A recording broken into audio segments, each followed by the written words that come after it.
guys. Hello guys, for today's vlog, isamahan nyo nga po pala kami maglinis ng baboy. Sabi ko nga po pala sa anak ko, videohan ako para may pang content kami ngayong araw. Tinawag ko nga siya para videohan ako, pero yung pala ang ginagawa. Vlogger yarn. Sige anak, ipagpatuloy mo yan dahil baka yumaman pa tayo dyan. At nagpakain na nga po pala ako ng baboy para mabusog sila. At para sila'y mabilis lumaki at mabenta na kaagad. Charot, 2 buwan pa po ito bago mabenta.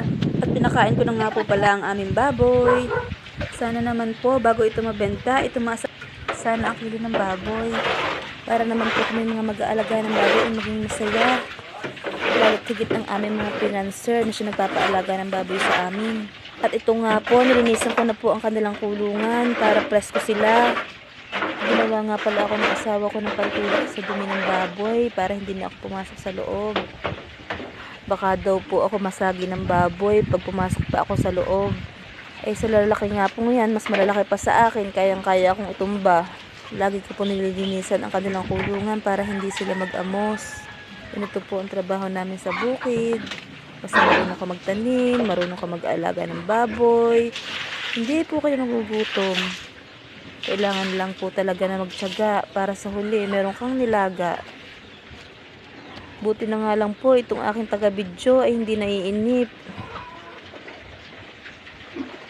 Plastic lever dito pala, kaya pala ako nang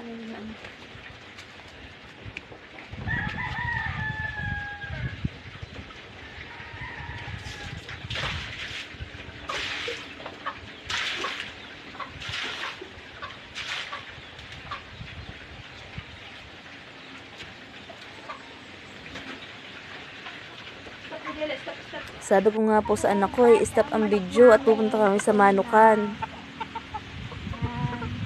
At sa tanim naming gulay.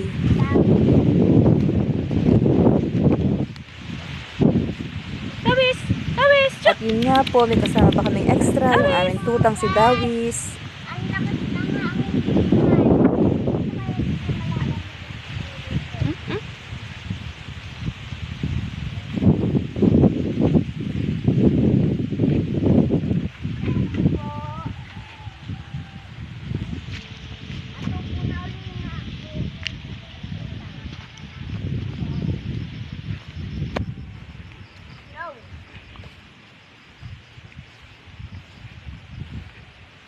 Lapang tubo ang sitaw namin guys.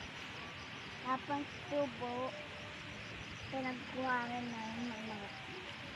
Ito ang maliit pa naman yun. Maliit pa.